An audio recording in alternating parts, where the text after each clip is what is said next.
കാണൂ പരസ്യരഹിതമായ ഏറ്റവും പുതിയ എപ്പിസോഡുകൾ.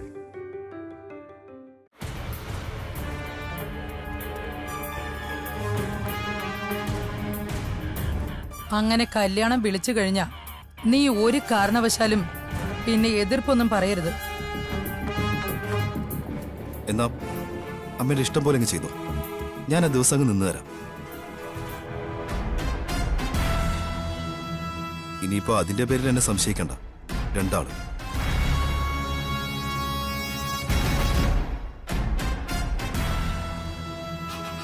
ഒരു കാര്യം മനസ്സിലാക്കിക്കോ, ഇവളെ കെട്ടാൻ പോകുന്നവൻ എന്നോട് പ്രതികാരം തീർക്കാനാ ഇവളെ കല്യാണം കഴിക്കുന്നത്.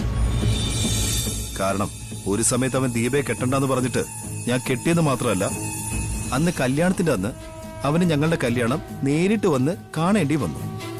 ആ ബുള്ള ജഗൻ നിമിത്തം. അന്ന് അവന്റെ അച്ഛന്റെ മുന്നിലിട്ടാ അവനെ ജഗൻ തല്ലിയത്. ആ വൈരാഗ്യമൊക്കെ അവന്റെ മനസ്സിൽ കിടക്കുക. അതുകൊണ്ട് പല രീതിയിലും അവൻ പാര പണി. അതൊക്കെ കേട്ടിട്ട് എന്നോട് തർക്കിക്കാനോ നിൽക്കണ്ട. അമ്മ തറപ്പിച്ചൊരു കാര്യം പറഞ്ഞാൽ അത് ഞാൻ ചെയ്തിരിക്കും. പക്ഷെ എന്റെ ബുദ്ധിമുട്ടുകൾ ഞാൻ പറയുമ്പോ അതും കൂടെ പരിഗണിക്കണമെന്ന് മാത്രം.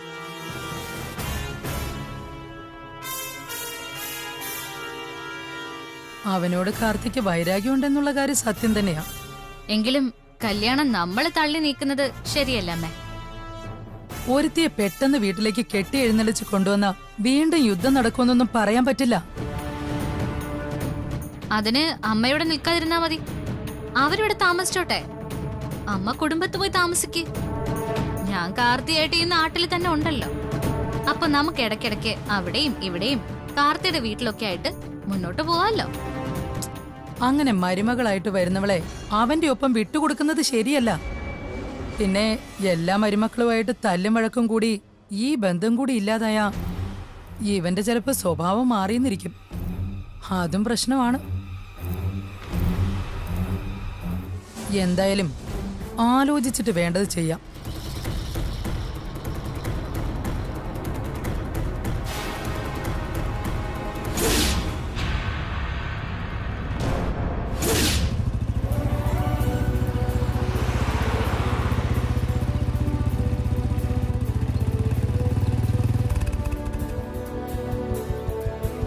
ഇതിപ്പോ ഏത് നേരം ഇങ്ങോട്ട് വരുവാണല്ലോ. എന്താ ഉദ്ദേശം? ഉദ്ദേശമൊന്നുമില്ല, ഞാൻ അമ്മയെ കാണാനാ വന്നത്. അമ്മയെ കാണാൻ തന്നെയാണല്ലോ അല്ലേ?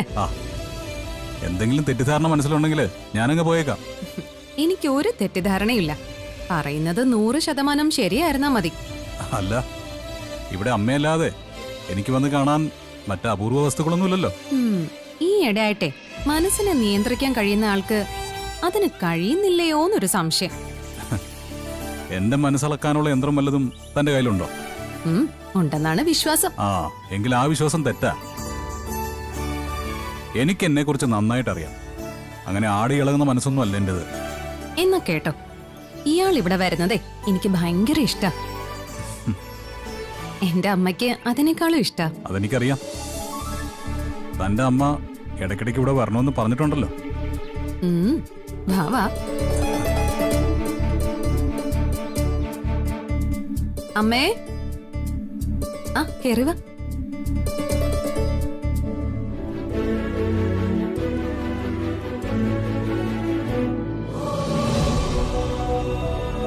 എന്നെ കാണാനല്ല അമ്മേ വന്നത്, അമ്മയെ കാണാനാണെന്ന്. ആയിക്കോട്ടെ, അങ്ങനെ വരണമെന്ന് ഞാൻ പറഞ്ഞിട്ടുണ്ടല്ലോ. അമ്മയ്ക്കിപ്പോ എങ്ങനെയുണ്ട്? കുഴപ്പമില്ല മോനെ. എന്നെ ജയലാൽ വിളിച്ചിരുന്നു. അതാ ഞാൻ പെട്ടെന്ന് ഇങ്ങോട്ട് വന്നത്. എന്താ മോനെ കാര്യം? അല്ല, 10ാം ഉദയത്തിന് എന്നെ കല്യാണം നടത്തണമെന്ന് പറഞ്ഞ് അവര് വലിയ പ്രശ്നം ഉണ്ടാക്കിക്കൊണ്ടിരിക്കുക, ആ ജയലാലിന്റെ അമ്മ. ദീപ എന്നെയും വിളിച്ചിരുന്നു. മോളാകെ ടെൻഷനില്ല. അതിനു മുമ്പ് ബന്ധം പിരിയണമെന്നും പറഞ്ഞ് അവര് വാശി പിടിച്ചോണ്ടിരിക്കുക. അമ്മ എന്ത് പറഞ്ഞാലും ഞാനത് ചെയ്യാം. ഞാൻ എന്ത് പറയാനും മോനെ, ജയലാല് നിസ്സഹായനാ. ഇവിടെ പറഞ്ഞു തിരുത്തേണ്ടത് അയാളുടെ അമ്മയാ. പക്ഷേ അതിന് കഴിയുന്ന ആരും ഇപ്പൊ അവർക്കിടയിൽ ഇല്ലല്ലോ. ഇങ്ങനെ പോവുകയാണെങ്കിൽ 10ാം ഉദയത്തിന്റെ തലേന്ന് പലരെയും തട്ടിക്കൊണ്ടു പോകേണ്ടി വരും. അതാരെ വേണമെന്ന് ഇനി തീരുമാനിക്കണം. അതൊക്കെ വലിയ തലവേദനയല്ലേ ജഗ? ഇവിടെ ജയലാല് കുറച്ച് ബുദ്ധി കാണിച്ച കാര്യം നടക്കും. അയാൾക്ക് ദുബായിലൊക്കെ ഒരുപാട് ഫ്രണ്ട്സ് ഉണ്ടെന്നാ പറഞ്ഞത്. ഇവിടുന്ന് പോവുകയാണെങ്കിൽ നിഷ്പ്രയാസം ഒരു ജോലി സംഘടിപ്പിക്കാം. പിന്നെ ദീപയും നന്നായിട്ട് പഠിച്ച കൂട്ടത്തിലാണല്ലോ. രണ്ടുപേരും ഒരു ദിവസം ഫ്ലൈറ്റ് കയറി അങ്ങ് പോകണം. അങ്ങനെ പോകാനുള്ള എല്ലാ സഹായവും ഞാൻ ചെയ്തു കൊടുത്തോളാം. അല്ലാതെ ഈ പ്രശ്നം പരിഹരിക്കാൻ പറ്റുമെന്ന് എനിക്ക് തോന്നുന്നില്ല. അങ്ങനെ എന്തെങ്കിലും ചെയ്യേണ്ടി വരും. ഇവിടെ ജയലാലിന്റെ അമ്മയും അനിയത്തിയാണ് പ്രതികൾ. അവരുടെ ദേഹത്ത് എന്തായാലും കൈവയ്ക്കാൻ എന്നെ കൊണ്ട് പറ്റില്ല. രണ്ടിന്റെയും സ്വഭാവമാണെങ്കിലോ അത് ആർക്കും ഉൾക്കൊള്ളാൻ പറ്റുന്നതല്ല. സത്യം പറഞ്ഞ രണ്ടിനും വെട്ടിക്കണ്ടിച്ച് കത്തിച്ച് കളയാ വേണ്ടത്. കാർത്തി, ചാരുവിനെ കല്യാണം കഴിക്കുന്നതാ മറ്റൊരു തലവേദന. അവൻ മനഃപൂർവ്വം പ്രശ്നം ഉണ്ടാക്കാൻ ശ്രമിക്കുകയാണോന്ന എന്റെ സംശയം. അതിനുള്ള മരുന്ന് ഞാൻ അവന് കൊടുത്തോളാം. ഇപ്പൊ പിന്നെ നമുക്കാർക്ക് അവനെ കൊണ്ട് ശല്യമൊന്നുമില്ല. അതുകൊണ്ടാ ഞാൻ മാറി നിൽക്കുന്നത്. പക്ഷേ ജയലാലിന്റെ അമ്മയും അനിയത്തെയൊക്കെ ഇളക്കി വിടുന്നത് അവനാണോന്ന് എനിക്ക് സംശയമുണ്ട്. ജയലാലും മറ്റൊരു പെൺകുട്ടിയെ കല്യാണം കഴിക്കാൻ സംഭവിച്ചെങ്കിലും അവനറിയാം അതൊക്കെ നാടകമായിരിക്കുമെന്ന്. ഏതായാലും ഞാനിങ്ങോട്ട് വന്ന സ്ഥിതിക്ക് ഒരു കാര്യം പറയുക. ഇത്തരം കാര്യങ്ങൾ ആലോചിച്ച് അമ്മയും അമ്മയുടെ മക്കളും ഒരു തരത്തിലും ടെൻഷൻ അടിക്കാൻ പാടില്ല. ഇപ്പൊ അസുഖമൊക്കെ മാറിയതുകൊണ്ട് അമ്മ പഴയതുപോലെ കുറച്ചുകൂടെ തൻ്റെ ഇടം കാണിക്കണം. സന്തോഷപൂർവ്വം പുറത്തോട്ടൊക്കെ ഇറങ്ങണം. എന്തൊക്കെ പ്രശ്നം വന്നാലും തല ഉയർത്തിപ്പിടിച്ച് അതിനെയൊക്കെ നേരിടണം. ഇത് ഞാൻ പറഞ്ഞു പറഞ്ഞു മടുത്തു. അമ്മയായിരുന്നു എന്റെയൊക്കെ ഒരു റോൾ മോഡൽ. അമ്മയെ അനുകരിച്ച് തന്നെയാ ഇത്രയും നാളും ജീവിച്ചതും. പക്ഷേ ഇടക്കാലത്ത് അമ്മയൊന്ന് തണുത്തുപോയി. ഇനി അത് പാടില്ല. അമ്മ പഴയ വില്ലേജ് ഓഫീസറെ പോലെ എന്തിനേയും നേരിടാൻ തയ്യാറായിട്ട് മുന്നോട്ട് വരണം. ജയലാലിന്റെ അമ്മ ഇടഞ്ഞോണ്ട് വന്നാല് ഇപ്പൊ സംസാരിക്കുന്ന പോലല്ല. അവര് തീരെ താഴേക്ക് പോകുമ്പോ അതിനൊപ്പം പിടിക്കാൻ നോക്കണം. എന്ന് വെച്ചാ മോശമായ വാക്കുകൾ പറയുമ്പോ തിരിച്ചതുപോലെ പ്രതികരിച്ചാലേ ഇവരെ പോലെ ഉള്ളവരൊക്കെ അമ്മയെ കാണുമ്പോൾ ഒഴിഞ്ഞു മാറി പോവും. തല്ലാൻ കൈപൊക്കിയ ആ കയ്യിൽ കടന്നു പിടിക്കുകയും തിരിച്ച് തല്ലുകയും വേണം. അല്ലാതെ ഇത്തരക്കാരെ ഒന്നും മെരുക്കാൻ പറ്റില്ല.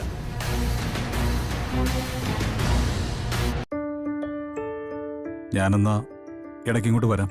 എന്തെങ്കിലും ആവശ്യമുണ്ടെങ്കിൽ വിളിച്ചാൽ മതി. ചായ കുടിച്ചിട്ട് പോവാം. എപ്പോ വരുമ്പോഴും ചായ ഒന്നും വേണ്ട. ഉച്ചഭക്ഷണത്തിന് ജഗൻ ഞങ്ങൾക്കൊപ്പം ഇതുവരെ ഇരുന്നിട്ടില്ല. അമ്മയുടെ അസുഖമൊക്കെ മാറിയല്ലോ. ഇനി എപ്പോ വേണമെങ്കിലും വരാമല്ലോ. അടുത്ത് തന്നെ ഒരു ദിവസം ഞാൻ വരാം. ശരി.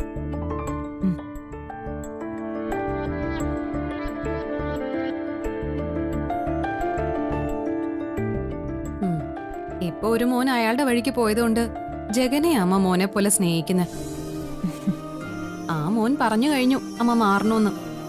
ഇനി അതങ്ങ് അനുസരിച്ചേക്കണം. ആയിക്കോട്ടെ.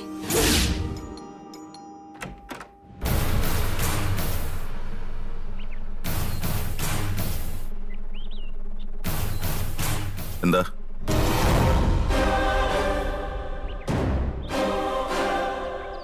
ചോദിച്ചത് കേട്ടില്ലേ? എന്താന്ന്? അതെ, ഞാനൊരു ആലോചനയായിട്ട് വന്നതാ. ആലോചനയോ? എന്താ ആലോചന? കല്യാണാലോചന. ചേച്ചിക്കും അമ്മയ്ക്കും വലിയ ഇഷ്ടമാ അണ്ണനും ചേച്ചിയും തമ്മിൽ കല്യാണം കഴിക്കാൻ. അച്ഛന്റെ അഭിപ്രായം എന്താണെന്ന് അറിയാൻ വേണ്ടി വന്നതാ. ഞാനല്ല എന്റെ മക്കളുടെ കാര്യം ഇപ്പൊ തീരുമാനിക്കുന്നത്. പ്രത്യേകിച്ച് പെമ്മക്കളുടെ കാര്യം. ആ, എങ്കിലും നിങ്ങളൊരു അച്ഛനാണല്ലോ, അതുകൊണ്ടാണ് ഞാൻ ഇങ്ങോട്ട് വന്നത്. അല്ല, അണ്ണനിപ്പോ കല്യാണാലോചനയൊക്കെ നടത്താൻ ഞാൻ മാത്രമല്ലേ ഉള്ളൂ. അതുകൊണ്ടാണ് അണ്ണന്റെ പോലും അനുവാദം ഇല്ലാതെ ഞാൻ ഇങ്ങോട്ട് വന്നത്. പിന്നെ ഇടയ്ക്കിടയ്ക്ക് അണ്ണ അവിടെ പോകുന്നുണ്ട് ചേച്ചിയുടെ വീട്ടിലെ. ചേച്ചിയുടെ അമ്മയ്ക്ക് ഒരു തളർച്ച വന്നപ്പോ ആ പാവപ്പെട്ട അമ്മയെക്കുറിച്ച് അന്വേഷിക്കാം മോനുമില്ല ഭർത്താവുമില്ല. പിന്നെ ഇപ്പോ നിങ്ങളുടെ രണ്ടുകൂടെയും ജോലി ജഗണ്ണ ഏറ്റെടുത്തിരിക്കുക. ഇതൊക്കെ എന്തിനാണോ എന്നോടൊന്ന് പറയണേ? അല്ല, അവരുടെ കല്യാണം വരുമ്പോഴേ എതിർക്കണ്ടെന്ന് പറഞ്ഞതാ. അല്ല, എതിർത്താലേ പള്ളക്ക് കത്തി കയറും.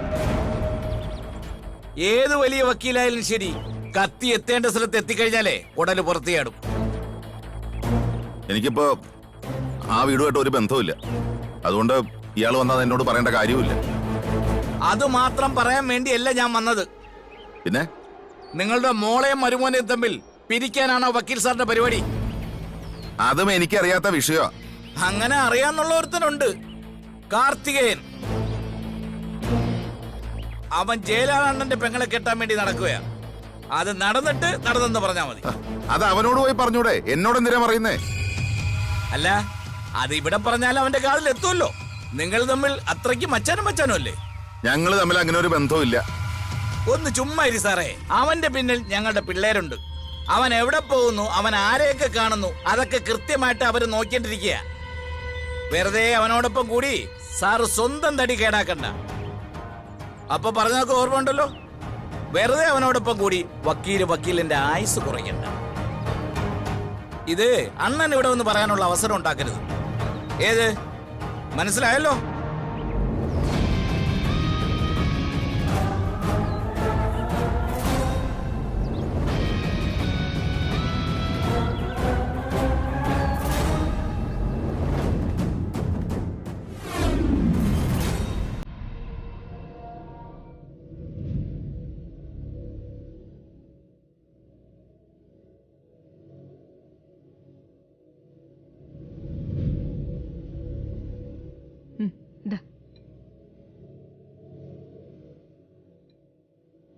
നീ ഏത് നേരം ഇങ്ങനെ വിഷമിച്ചോണ്ടിരുന്നാലോ? കാർത്തിയുടെയും ചാരുവിന്റെ കാര്യത്തിലാണ് ജഗേട്ടൻ ഇടപെടാത്തത്. പക്ഷേ നിന്റെ ലാലേട്ടന്റെ കാര്യം വരുമ്പോ അങ്ങനെയല്ല, ശക്തമായ ഇടപെടൽ തന്നെ ഉണ്ടാവും. എങ്കിലും ഓരോ ദിവസവും ഇതൊരു നെഞ്ചടിപ്പായി കിടക്കുക. നീ ലാലേട്ടനെ വിളിച്ചില്ലേ? ലാലേട്ടൻ ഇപ്പൊ അച്ഛന്റെ പുറകെയാ. അന്ന് വന്നപ്പോ പറഞ്ഞ നീ കേട്ടില്ലേ, അച്ഛന്റെ കള്ളത്തരം കണ്ടുപിടിക്കണമെന്ന്. എന്ന് വെച്ചാ നിങ്ങളുടെ കാര്യം പരിഹരിക്കാൻ പറ്റുമെന്നാണ് അതിന്റെ അർത്ഥം. അത് ലാലേട്ടൻ പോലും അത്ര വലിയ സീരിയസ് ആയിട്ട് എടുത്തിട്ടില്ല. ആര് പറഞ്ഞു ഇല്ലെന്ന്? എന്തായാലും ഇതെല്ലാം പൊളിയുന്നൊരു ദിവസം വരും. അന്ന് എന്ത് ചെയ്യണമെന്നാ ഞാൻ ആലോചിക്കുന്നത്. ഞാനൊന്ന് ചോദിക്കട്ടെ നിന്നോട്. ഒരു സമയത്ത് നിന്റെ അമ്മയോടുള്ള വൈരാഗ്യം കൊണ്ട് ഞാൻ ഏതെല്ലാം രീതിയിലാ നിന്നെ തകർക്കാൻ നോക്കിയത്. ഒരു പെൺകുട്ടി അനുഭവിക്കാത്ത വേദനകളൊക്കെ നീ അനുഭവിച്ചിട്ടില്ലേ? അതിനപ്പുറം ഇനി എന്താ നിന്റെ ജീവിതത്തിൽ സംഭവിക്കാനുള്ളേ?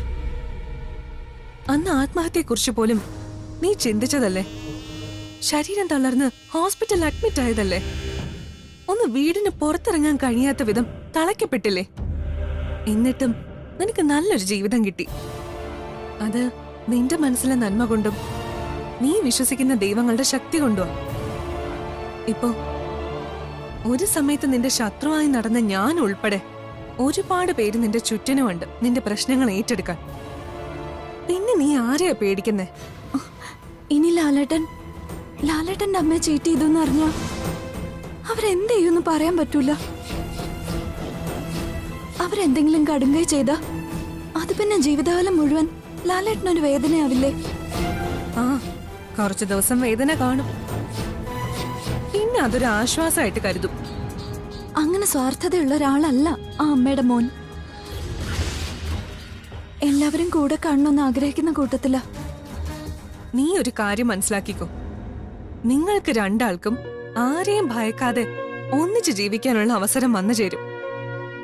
ആ സമയത്ത് ഇപ്പൊ സംഭവിച്ചതൊക്കെ ഒരു രസമായിട്ട് നിങ്ങൾക്ക് തോന്നുകയും ചെയ്യും.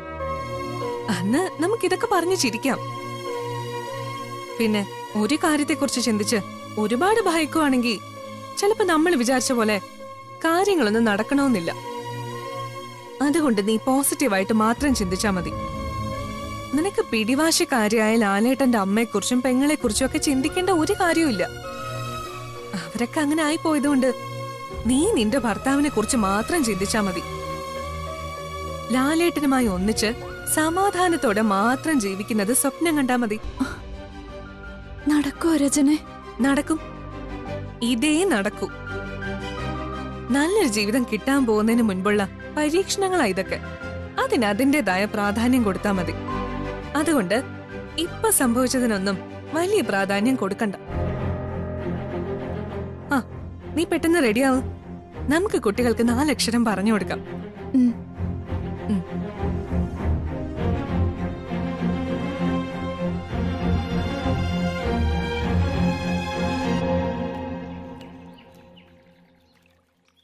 പൂജയെ ദീപ വിളിച്ചിരുന്നു.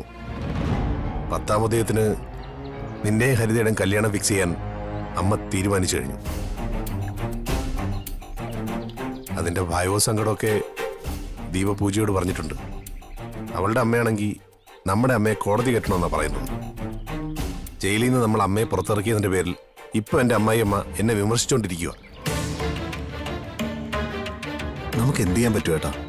ചെകുത്താനും കടലിലും നടുക്കാൻ നമ്മളിപ്പോ അമ്മയായി പോയതുകൊണ്ട് അമ്മയുടെ എല്ലാ അഹങ്കാരവും അനുവദിച്ചു കൊടുക്കേണ്ട അവസ്ഥയാണ്. പക്ഷെ ഇപ്പോഴത്തെ അതൊന്നുമല്ല എന്റെ മനസ്സിൽ. നമ്മുടെ അച്ഛൻ തന്നെയാ. എത്രയും പെട്ടെന്ന് അച്ഛന്റെ കാര്യത്തിൽ ഒരു തീരുമാനം ഉണ്ടാക്കണം. എടാ, അച്ഛന് രണ്ടാമതൊരു ഭാര്യയുണ്ടെന്ന് ഉറപ്പിക്കാറായോ? അങ്ങനെ തന്നെയാണ് എന്റെ വിശ്വാസം. അത് തെളിവ് സഹിതം നമുക്ക് പിടിച്ചേ പറ്റൂ. എന്തായാലും ഹരിതയുടെ കുടുംബമായിട്ട് അച്ഛന് നല്ല ബന്ധമാണ്.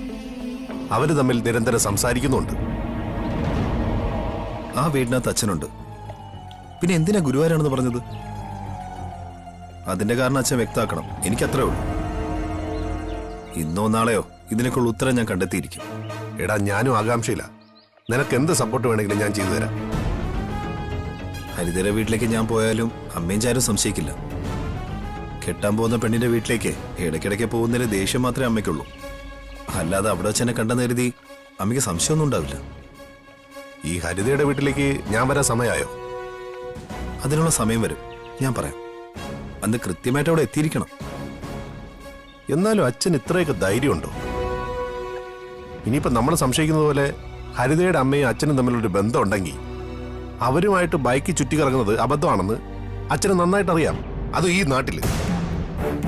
അതൊക്കെ അറിഞ്ഞു വെച്ചിട്ടാണ് രണ്ടാളും കരിക്കുടിച്ചോണ്ടിരുന്നത്. ആ സമയത്ത് ഏട്ടൻ അടുത്തോട്ട് പോവാതെ അവിടെ കണ്ട ദൃശ്യങ്ങൾ മൊബൈലിലെടുത്തത് ഏതായാലും നന്നായി. അല്ലെങ്കിലുണ്ടല്ലോ അച്ഛൻ ഇവിടുന്ന് മുങ്ങിയേനെ. എന്തായാലും ഇനി ഹരിതയുടെ വീട് പരിസരത്തിന് ഞാൻ ഉണ്ടാവും. നമുക്ക് കിട്ടേണ്ട ഉത്തരം കിട്ടിയിട്ടേ ഇതിന് പിന്നോട്ട് പോകുന്ന പ്രശ്നമുള്ളൂ. അതിൻ്റെ ഇടയ്ക്ക് പത്താവതയും കല്യാണമൊക്കെ അവിടെ കിടക്കും. നിന്നെ സംബന്ധിച്ചിടത്തോളം അതിനല്ലേ നീ പ്രാധാന്യം കൊടുക്കേണ്ടത്? അമ്മ എത്ര കിടന്ന് ചാടിയാലും അന്നേ ദിവസം കല്യാണം നടക്കില്ല എന്ന കാര്യം ചേട്ടൻ ഉറപ്പാണല്ലോ. ഒരു രക്ഷയില്ലെങ്കിൽ ജഗനെ ഞാൻ കാര്യം ഏൽപ്പിക്കും.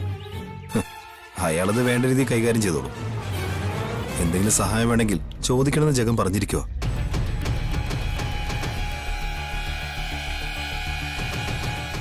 നിന്റെ കല്യാണം മാത്രമല്ല, ചാരുവിന്റെ കല്യാണവും മുടങ്ങണം.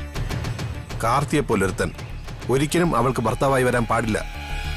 രണ്ടും കൂടി നടക്കില്ല ഏട്ടാ. ജഗൻ പോലും പറയുന്നത് നമ്മുടെ അനീതിയെ പോലും ഒരുത്തിക്ക് കാർത്തിയെ പോലും ഒരുത്തനാ ചേരുന്നതെന്നാ.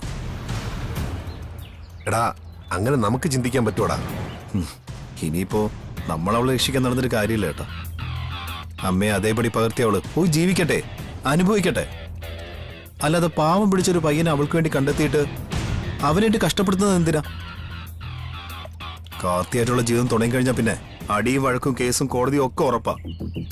സദാനന്ദന്റെ മകനും ആവുമ്പോ അതിനൊന്നിനും വലിയ വിഷമമില്ല. അതേസമയം ഏതെങ്കിലും പാവപ്പെട്ട പയ്യന്മാരാണെങ്കിലോ അവരിവളെ കെട്ടിയ ശേഷം കിടന്ന് നട്ടം തിരിയേണ്ടി വരും. എടാ, നീ എങ്ങോട്ടാ? ഹരിതയുടെ വീട്ടിലോട്ട് തന്നെയാ. മന്ദബുദ്ധി നടിച്ച് നടക്കുന്ന അച്ഛന്റെ അടുത്ത കളിയിൽ എന്തൊക്കെയാണെന്ന് അറിയണം. അവിടെ സ്ഥിരതാമസാക്കിയൊന്നും അറിയണം.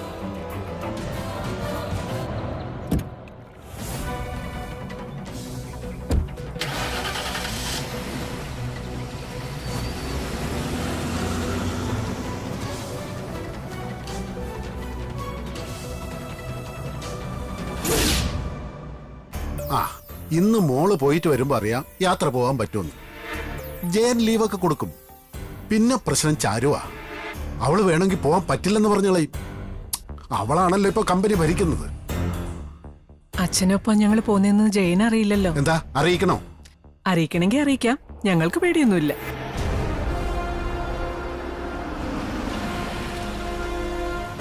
അയ്യോ, പുറത്തൊരു കാറ് വന്ന് നിന്നല്ലോ. ഇതിപ്പോ ഏത് നേരവും മറിഞ്ഞിരിക്കേണ്ട അവസ്ഥയാണല്ലോ. ഞാൻ ആരാണെന്ന് നോക്കട്ടെ.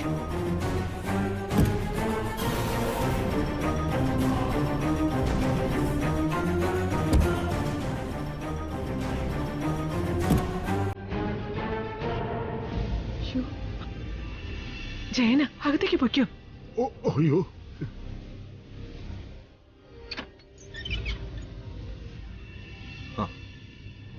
സാറായിരുന്നോ?